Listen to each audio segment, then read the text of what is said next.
So we just saw the events of Blood and Cheese in the new House of the Dragon episode, and let's just say the showrunners butchered it worse than Blood and Cheese did to little Prince Jaehaerys. Oh yeah, especially the show version, man. It wasn't even anything. But yeah, stick around because later in this video, we're going to tell you exactly what we would do to, kind of fix the events. And we also have a hot take for you, too, regarding this whole situation. It's funny enough, George R. R. Martin made a comment, I think a couple weeks before House of the Dragon aired, and he said that 99% of adaptations are worse than the source material. And it's just funny enough that his own show, which Game of Thrones was an example of this as well, but just recently, his own show, or one based off his source material, is a great example for this, because I think a lot of book readers were hyping up Blood and Cheese as being the red wedding of House of the Dragon, or the Dance of Dragons. And let's compare these two events step by step here. Logistically, within the book, Daemon uses the White Worm to orchestrate this event. He's not in King's Landing, or excuse me, he's not in King's Landing. He's not in Dragonstone. I'm not going to say where, but he's somewhere else. And he uses her to orchestrate this because she's in King's Landing. And he tasks them, or the people to do this, to kill Aegon's son. Literally a son for a son, not Aemond. And in the show, Daemon goes to King's Landing himself, uses the White Worm to find people. He doesn't have his own network of individuals there. And then tasks them to kill Aemond, the one-eyed wonder. But if they can't find him, just set up what here. Am I going to say? I don't know. Doesn't this give you the feeling it's another miscommunication of what they were supposed to do, and they just took things in their own hands? Well, my issue, we talked about this a little bit before, but my biggest issue with that whole sequence of events right there, that being the change of Daemon going himself as opposed to working through Mysaria, the White Worm. When it's done that way, it's left very ambiguous as to exactly what kind of communications went on, and you don't know exactly what the request was, because in the book version, again, we're not going to say where Daemon was, but all we know really is while he's at this place, he receives word that Luke was killed by Aemond. Right? That's what happens. And then Dragonstone, the people that are there, so that's Rhaenyra and whoever else, they just receive a letter from Daemon, and all it basically says is eye for an eye, son for a son. Right. Which is dude, super epic in my opinion, because it's this guy's a loose cannon. You don't know what he's going to do. Turns out he hired a hit on... what a cryptic message. On poor a son Sonny for boy. A son. I wonder what he's going to do. Well, okay, you know what he wants to do, but you don't know how he's going to do it. Mm-hmm. Turns out he hired, George and Lenny to go get the job done over in King's Landing, or at least he sent Mysaria to do it. Right. But the reason why it's worse is because when they request in the show to kill Aemond, you know how big of a request that is compared to just asking to kill a child? I know. It's so easy. I could kill a child easily, okay? I could do it. Well, lickety split. I don't know about that. Well, I guess it depends on the size of the child. But Aemond, no, I could not kill Aemond. He's like the most skilled fighter at the time in King's Landing. That's what they lead us to believe. He can best, Kristen Cole in training at least, and Kristen Cole, he's no slouch either. He's got that BDE. For these two guys to just basically say, I'll do it. I'll give a shot. Which, I mean... no, you will not. Which might just play into their intelligence level. Where they're like, okay, he's only got one eye. Well, I'll just come from him at the left side, and I'll get him. I don't know. I think that is an absolutely ridiculous angle. Right. Plus, the ambiguousness, like I said, is better in the book, too, because you don't know what kind of stuff Mysaria said or what kind of intel went back and forth. It's better left ambiguous, and the little attempt to kind of leave it ambiguous, like we were talking about with this line where Daemon was asked, well, what if we can't find Aemond? Yeah. And then he doesn't say anything, which maybe he was just trying to think of something to say and he couldn't think of something either, or anything either. So it is just big miscommunication. I don't know. It's not optimal. It's not ideal. What if Daemon, during that scene where they're like, what if we can't find this one-eyed boy? He just tilts his head forward and looks at him almost through his eyebrows. Oh yeah, just I does know his what you're little talking head about. tilt, What do we do if we can't find him? And Damon just kind of gives him that sideways nod, oh yeah, you know exactly. But he doesn't want to say it. He doesn't want to say it. He doesn't want to be on the record saying that. And but I feel like this show is going in that direction of so many miscommunication or people don't make definitive decisions. Like Aemond in Storm's End, where he's playing a little too much with his food with Vhagar, with Lucerys, right? But yeah, in the books, we're led to believe he is pissed and he actually wants to kill him. Or at least he doesn't care. He's he doesn't. Yeah. It's not consequential. Versus in the show, no, Vhagar, don't do it. I love him. He's my nephew or my uncle. Please, yeah, it was a joke. Yeah, I know. And that's what it feels like a lot of this stuff is going to.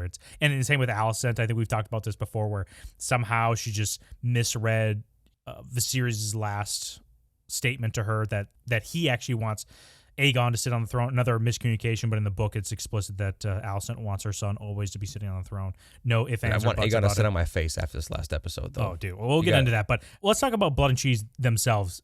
I think they did pretty good casting on these two, right?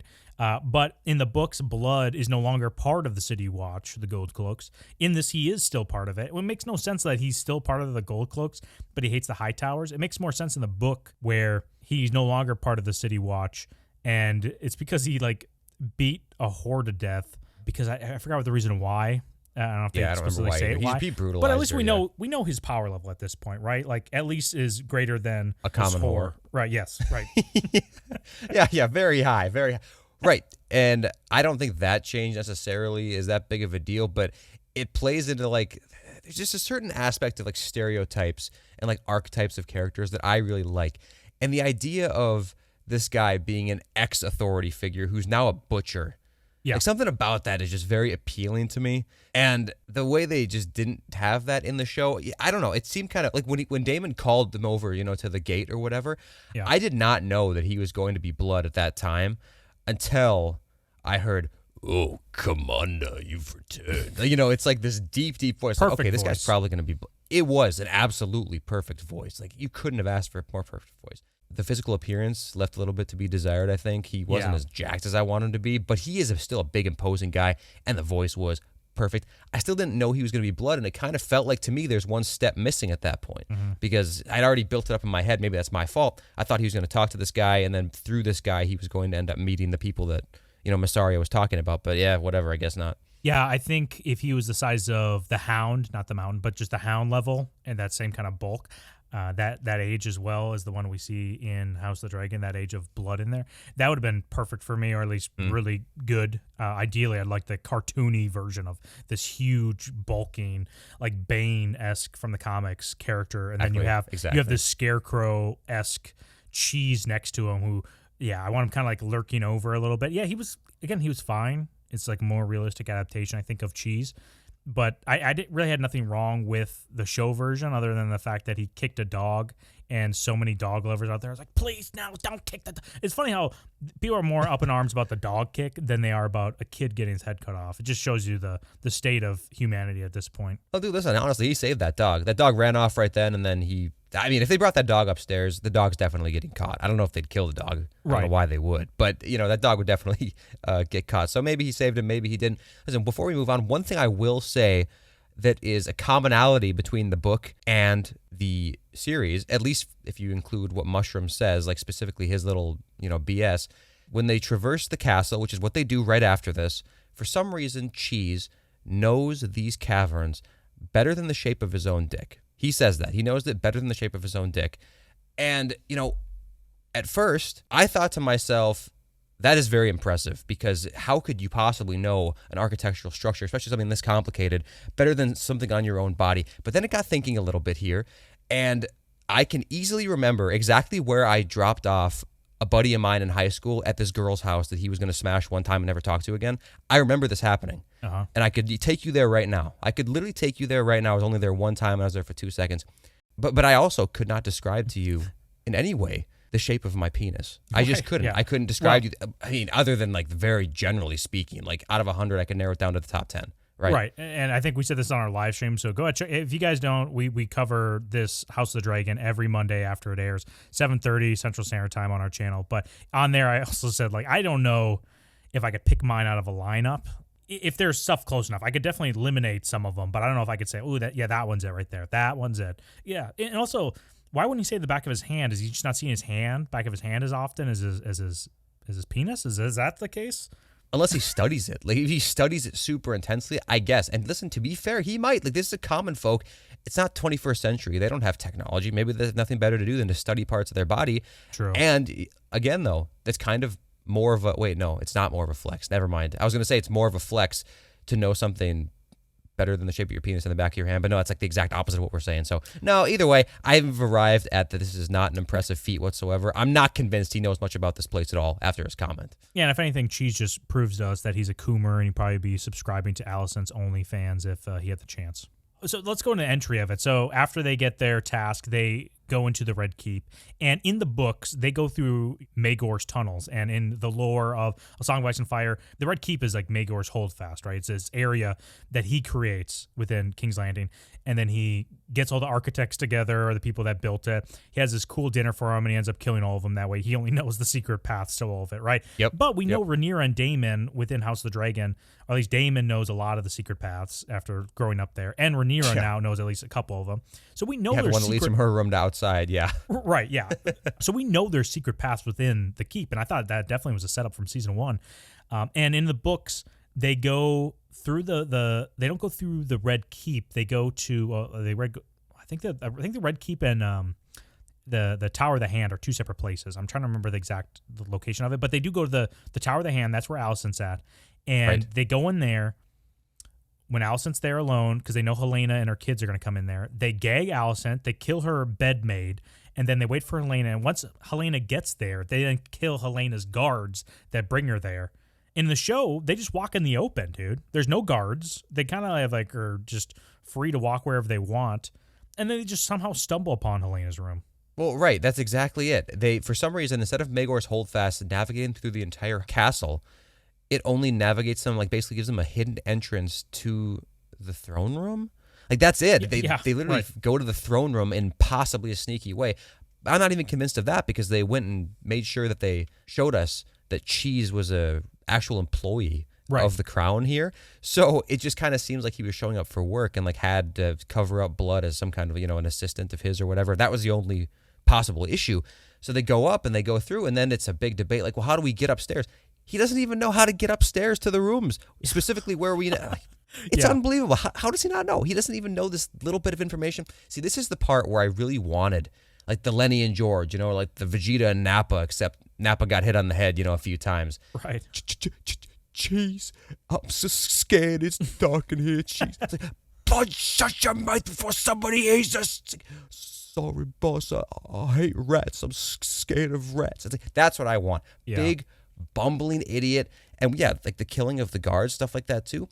I want to see 2 knights walk through those doors with Helaena, and I want to see Blood literally lift one with each of his massive hands and conk their heads together. You know what I'm saying? Mm-hmm. I want to see that. I literally do. I know it sounds cheesy and cartoony, but I like those kind of archetypes sometimes. I think it works, especially when it's this brutal. Well, no, give us those archetypes if you're not going to give us an exact rendition of it as in the book, right? If you're not going to give us the perfect adaptation, then just go cartoony with the whole thing and just, let your freak flag fly.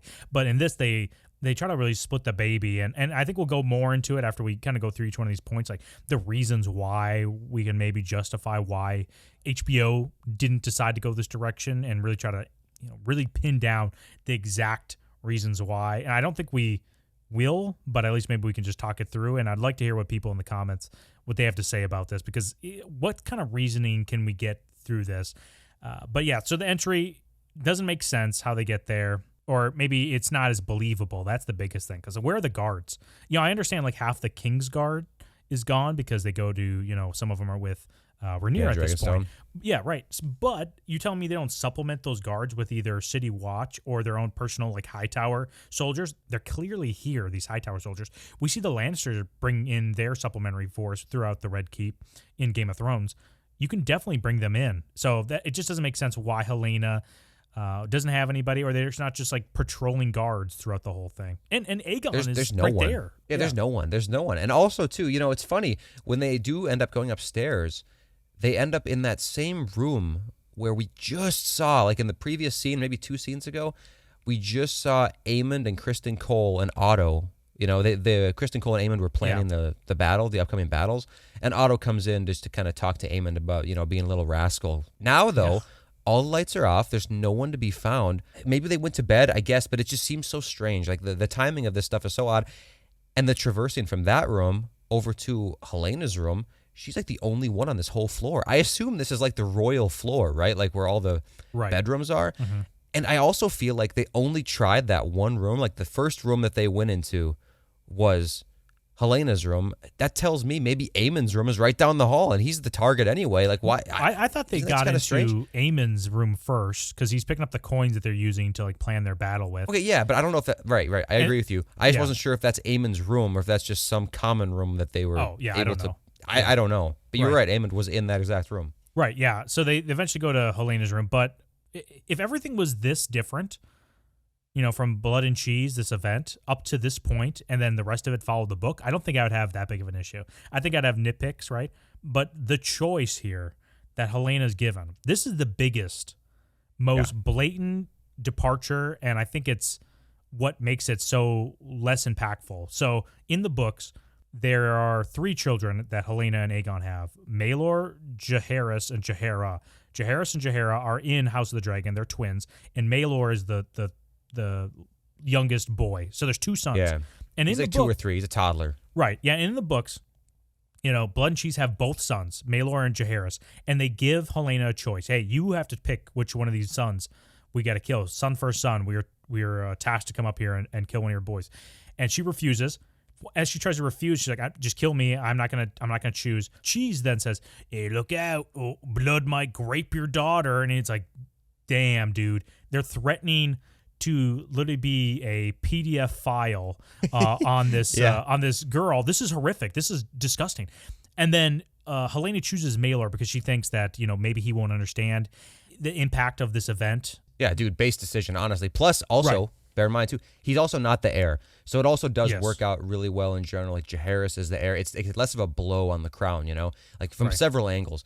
Whether it be Aegon, who, at least in the show especially, we see that he really does care about Jaehaerys quite a bit. Like, and maybe that's just because he's the heir.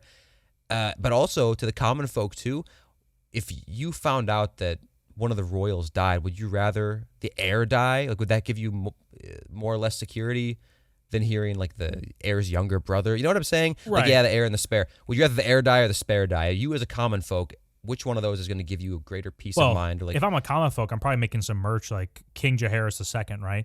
So I probably already have some pre-made stuff waiting for it to be sold. Right. And then as soon as Jaehaerys dies, it's like, oh, damn it. What am I going to do with all this shit? I got to sell it somehow. How do I sell this? Just scratch off one of the number 2 or whatever, and just leave a 1 and act like it's old from the previous gen.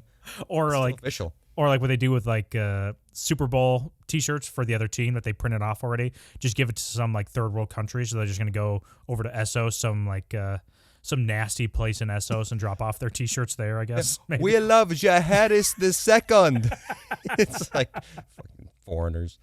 Okay, so she's given the decision, right? And then eventually she chooses Maelor, and then Cheese whispers within Maelor's ear, "You hear that, boy? Your mother wants you dead." And they kill Jaehaerys.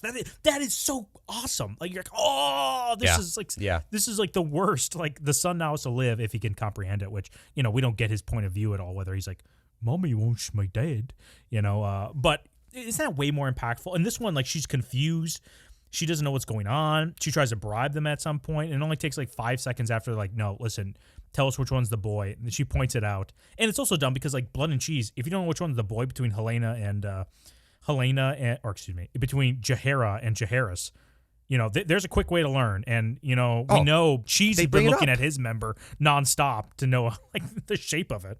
Well, yeah, right. But they even bring that up. They say it like check for a cock or whatever they say.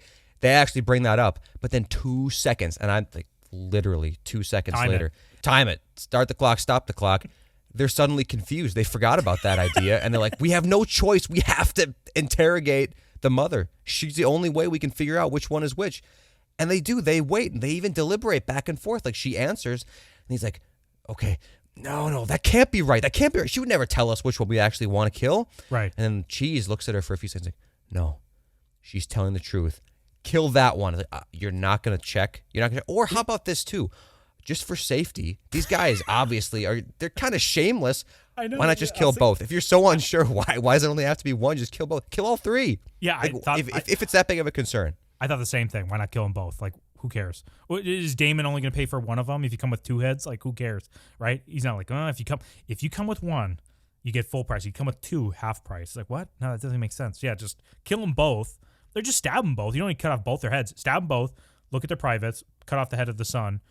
And also they're twins. Well, how would Daemon know the difference between which head it is? That's true. I mean, and the only way is if Jaehaerys then they find out still lives to inherit the throne later, and then Daemon's like, Cheese! He's pissed. But also, I am so sick of hearing the excuse, and I've seen this all over the fandom, an excuse for Helaena. When she goes down to Alicent's room, she says, they killed the boy. They killed the boy, or whatever. That's her reaction to her son dying. They killed the boy. Right. And obviously that's very distant. That's very like impersonal. I think it was a strange choice, and I am well aware this is a very traumatic experience, and I'm well aware this is her. She's neurodivergent, whatever you want to say. Right. But I don't think it was the right call whatsoever. I don't think it was the right call at all. Like to have her say this line in this way. You want to talk about emotions that people that have difficulty showing it properly, if anything, they go to rage right away and like crying, like that's the easiest one to go with. It's just the controlling of it is probably the more difficult thing. And we don't know what she has, right? We don't know what like diagnosis she has. We just know she's like neurodivergent. And you know what I really want though? I want someone to make a fake Helaena Twitter profile and just speak in riddles on Twitter. I think it'd be so funny. I just want to see what she has to say. I wish we could just record it all. But do you think cheese and blood are also on the spectrum? That's why, or maybe cheese more so, or maybe he grew up with someone on the spectrum? Because when, like you said, he looks in her eyes and is like, no, she's telling the truth. Like, how the hell do you know she's telling the truth? Like, what the hell is why is this? Also, this is such a weird emotional break where it's like, no, I understand her. That's what she's trying to tell us. Like, she's like it's like almost like Jurassic Park or something. It's like, no, they want us to leave. They want us to go somewhere else. Like she's a person you can communicate easy with. I don't know. Under different circumstances, Helaena would have looked right back into Cheese's eyes, and they would have run off into the sunset together. Because finally, two people that speak the same language. But I'm dead serious. That is completely true. I think probably he is a little bit on the spectrum. But I wish the blood was the one that was more on the spectrum. You know what I'm saying? He's my Lenny boy in my heart. But right. I got to say this too, because we've pretty much arrived at the end of the events of Blood and Cheese. When Helaena does run away, she grabs Jaehaera and then she runs to Alicent. Yes. So, in the real events, that's not what happens. But she runs into Alicent's room and we see her, just riding Criston Cole, right? I believe that basically the entirety of these changes, at least from the point where Blood and Cheese arrive on the upper level of the castle through the end, was purely because they wanted us to see this scene. Like the showrunners wanted us to see Alicent and Criston Cole having sex. I'm dead serious. Like that was, I think, the first thing in their mind. And then they said, oh shit, but that kind of conflicts with how Blood and Cheese come in the book. It kind of conflicts with what room they would go into and who they see and stuff like that. How can we make this work? How can we put this scene in people's eyes today? And I think this is what they came up with. I'm being completely serious. I think that's the reason why. Yeah, and I wonder also if this is another instance where Criston Cole was having sex while he should have been guarding, which that's such a huge responsibility for him to guard that whole section. But do you think maybe in episode 7 of season 1, he was supposed to be guarding the children too, and that's how Aemon lost his eye? And if that's the case, then he has the worst timing for sex. Like Aemon lost his eye, Helaena loses Jaehaerys while you have to be boning Alicent. I mean, I understand the temptation, my guy, but come on. After Aemon lost his eye, you should definitely figure out how someone can cover your tracks other than you being the only guard here. If that's the way they go in episode 2, I don't know. I'm going to hate that because then just Criston Cole's just a pure villain. There's like no redeemable factor to him, is there? No, there's not. I mean, if we see one more instance of him having some complete failure of responsibility because he's shacking up in the next room or whatever, like getting snowballed, then I think 100% he's irredeemable. I almost think he's irredeemable now just because they're making him so pathetic. But in general, he's got one more strike before he's out. You know what I'm saying? Yeah, and why do you think the showrunners didn't want to show us a more direct adaptation from Fire and Blood to House of Dragon when it comes to this Blood and Cheese event? Why do you think they switched it? Well, aside from what I just said, which is, I think the first thought in their head was to have the sex scene. Well, in reality, I don't think they saw it as that big of a deal. If you watch the after show talk in the first episode, one of the showrunners, I can't remember which one it was, he basically says in this, as the throwaway line, is like, so I know that this Blood and Cheese event is pretty significant to some of the viewers. I guess it's like a fan favorite scene from the book. So we hope that they like what we did with it. That's basically what he says. I'm paraphrasing a little bit, but it was a very casual thing. Like, we hope they like what they did. I guess it's something people want. I can't imagine why. Yeah. So I think it's mostly just they read the book like idiots, I guess, and they didn't see this as a significant thing, even though they definitely saw Aemon killing Luke as a significant scene. Yeah. Enough to put it like as the arguably climactic moment of season 1, or at least, like the assassination of Archduke Franz Ferdinand kind of thing, right? So it's like, But they did change that too, like we talked about. They did change the intent of Aemon there too, so maybe they just don't have any respect. Like they had nothing sacred to him. I don't know. That's a good question, but I have no idea. Yeah, I don't know if they maybe thought they'd give too much sympathy to Team Green, and they didn't want Rhaenyra to have blood on her hands. And I don't think there's really that much blood on her hands to begin with the Fire and Blood version of events, right? It's mostly on Daemon, for that retaliation of it. I don't know if that's the reason why, you can't have it pro Team Green. But yeah, I have also heard that this is the worst episode from the 4 episodes that were released for people for early viewing, that people have been ranking this first one is the worst. Not that they hate this episode, but that the other episodes are better than this. So that gives me hope, because this Blood and Cheese adaptation was so bad. I hated it. But for the rest of the episode, I was enjoying what they're showing us and the character interaction. So it's unfortunate they fumbled the ball so bad with an event that I thought could have been the Red Wedding for the Dance of Dragons. And it was so early on, it could have just really, broke through the noise with other kind of mediocre entertainment that's being put out right now. Oh yeah, maybe we get to see Alan of Hull shirtless in the next couple episodes a few times. That's why they're better, man. I got to see what that tank's hiding under there. Seriously, I need to know his secrets. I also wonder, real quick, because there's a lot of people defending this adaptation of Blood and Cheese and are saying yeah, we couldn't actually show the real Blood and Cheese. You don't want to see a kid being killed. It's no one wants to see a kid being killed or a dog being kicked. That's why it's an emotional scene. No one wants to see anyone die.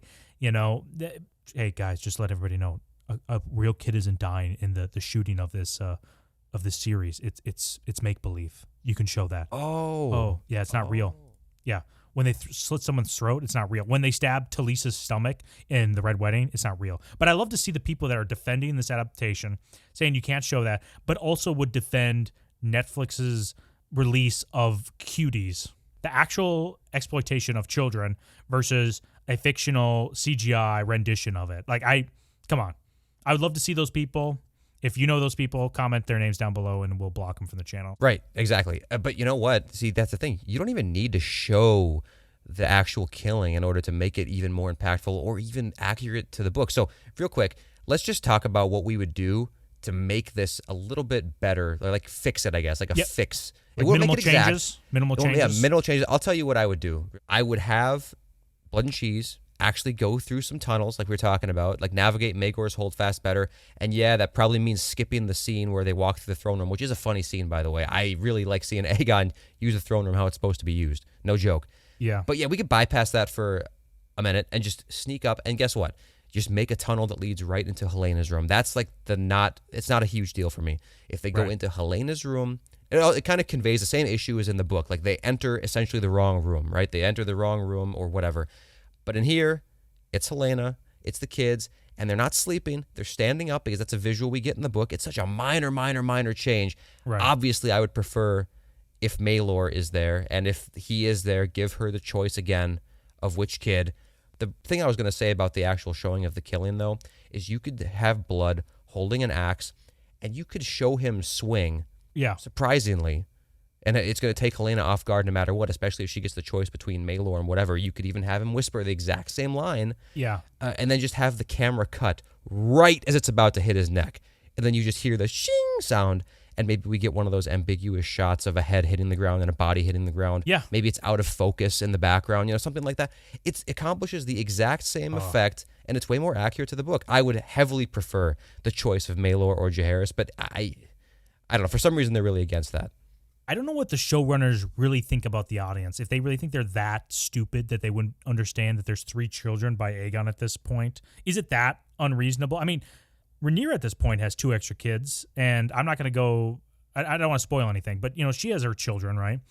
And it's kind of what? She has 5 kids right now? Is that a little ridiculous? And she was going to have a 6th one, but it was stillborn that was born. But she would have had 6. I don't think people are confused by that at all. I think the audience is smarter than what showrunners think. That's the same reason why they switched, I think, Rhaenys's hair from from black to white, because they're they'll be confused which one's a Targaryen if they don't have white hair and would be on a dragon. It's Targaryen? Is that Watto's? Very lowly. Yeah, it's Watto's, man. I could have been the queen. Yeah, exactly. They have no problem showing us in the last season, though, that Aegon's fathered a bunch of kids that I guess have their teeth shaved down for these weird child cockfights, They have no problem showing us that. But for some reason, they think it's too complicated to show a little baby under the care of Helaena, who absolutely is going to have the exact Targaryen look. You know, yeah, that's a strange thing. I mean, it's no different though than the whole Daeron thing. You know, Yes. they're supposed to be a third son, fourth child, and I guess he could still exist. He could still exist in Old Town, but so far not good. Yeah, the longer they wait, the more of like a shock it's going to be to people, which makes me think it's not going to happen. And why would they wait this long? And if they say like, oh yeah, it's budget reason, they're literally going to use every excuse. Showrunners are going to use every excuse to just justify either their creative decisions or the reason why they couldn't. They think you're stupid because they'll just say, oh yeah, we really wanted to make the script tighter. That's same thing that Dan and Dave said for Game of Thrones, and it ended up being a worse adaptation than it could have been. You know, they made a couple changes that were pretty good, like the Tywin Arya. I think everyone loves those scenes, right? But you know, eliminating some characters, you know, streamlining the process. It ended up the direction they went to after seasons of it is a worse spot than if they would just follow the books. Yeah, 100%. Just stay true to source material. It's that easy. It really is that easy. So last thing, this might be a hot take. This might not be a hot take, but this is in relation to the events of Blood and Cheese in both the book and the show. I know people say, how could Daemon do this? He's so evil. I can't believe he is too far. No, dude. Sorry to say, Daemon's 100% right for doing this. And honestly, 100%? he didn't go far enough. Yeah, 100%. He's 100%. Okay, you know what? You're right. Yeah. The little like 5% that he's wrong is the same reason why Rhaenys is wrong for not obliterating everybody when she popped out of the dragon pit and committed that act of Terry in season 1. You know what I'm saying? Yeah. The basically equivalent would be is if Rhaenys popped out of there, you know, right out of the ground, and then she took out maybe like Alicent and Otto or something like that. She took out some people, but not the people that mattered. A half measure. Half measure. That's what this was, and it was definitely vindictive, and it was born out of whatever. In the show, it's even more excused because he was trying to go after Aemond, who's specifically who Rhaenyra requested or whatever. But explain to me how it's unjustified after your, you know, essentially son just got killed by a member of the opposing war to go and try to take either them out or the equivalent of, like, you know, that king's son. How is that wrong? Well, I mean, and I feel like Daemon within this episode explicitly makes it clear to Eric and Rhaenys that, hey, listen, you guys had opportunities to do the right thing and you guys didn't. You should have taken out the threat and we wouldn't be in the situation. So he's like, dude, we should have killed them. We should have just did it right there and we would have saved so much time. And if you actually were dedicated to the cause, that's what you do. That I'm on board with what Daemon is expressing to these individuals around him, right? But then when he goes to King's Landing himself, first off, he doesn't go in. He's like, he's not telling, Cheese, hey, take me to the spot and I'm going to like start slaying bodies up there. He doesn't do that. He hires these two idiots to go up there. Another, like, I feel like it's a half measure because he, instead of just paying them, being like, hey, if you take he does try to do Aemond's, but if he's like, hey, dude, kill as many Targaryens up there as possible and, then leave and I'm going to make it like worth your while. Like you're going to be living as kings, right? But he doesn't do that. He's just like, you're going to kill Aemond. Or, in the books, he's Jaehaerys or a son, right? I feel like that's kind of a half measure. It's just like a revenge, little tit for tat versus like, hey, I want to end this thing. Which it felt like Daemon really just wanted to end this thing and have Rhaenyra sitting on the throne and maybe him one step closer to power. But, like that's where I'm on with Daemon. But this does kind of feel like a half measure to me. Just kill one guy and then... Well, it is. No, it is. That's what I said. It is a half measure. But it's better than doing nothing at all. Like, just let him get away with it or whatever. Like, that's too far. It's like, yeah, you're right. What he actually should have done is killed every single one of them. But guess what? That also includes the kids. That includes the kids that you find innocent. But that's what you'd have to do. Because we know in this world, man, it's cutthroat in the Game of Thrones world. If you end up leaving one of those kids alive, there's a chance that some loyal, supporter of the Greens in this situation could whisk that kid away and foster him, grow him up, and then he'd gain support and he'd basically usurp whatever black ruler was put into power. I mean, it's exactly how Jaehaerys the First came into power, Yeah, right. And that's why Tywin is looked at as a villain, but he's very pragmatic and understands the rules of this world that, hey, listen, you might not like this, but killing all the Targaryens that are left alive after the Targaryen dynasty is ended by Robert Baratheon, yeah, leaving them none alive, not having them as cupbearers or prisoners, killing all of them is the best result we can hope for if we want peace in the long term. And Completely. anyone that disagrees with that is just not living in reality. They're living in their fantasy of the world they want it to be versus the one that's realistically going to occur, historically has shown itself to be true. Tywin is right. If Daemon wanted to be more on Tywin, I'm on board. Yeah, you know what? You said Daemon was right. Daemon's wrong because it was a half measure. If he wanted to go all the way in, but he just kind of like, half-assed it, and I feel like he's looked at as the villain without being. If he's looked at the villain and he got everything done that needed to get done, and he can just be like the Christ-like figure that we had to throw all of our sins onto, that way we could actually get the result we want to in the long run. Right. I think that's cool, but but badass, not cool, but like badass, and I love it. Yeah. Oh, okay. Yeah. But Now I understand. But that's different, right? Like I would rather want that version of it. So you're wrong, I'm right, you're an idiot. That's it. I'm deleting the channel. Hey, thanks for watching this video. Be sure to subscribe if you want to see more content like this, and smash that like button. Or not. We don't care.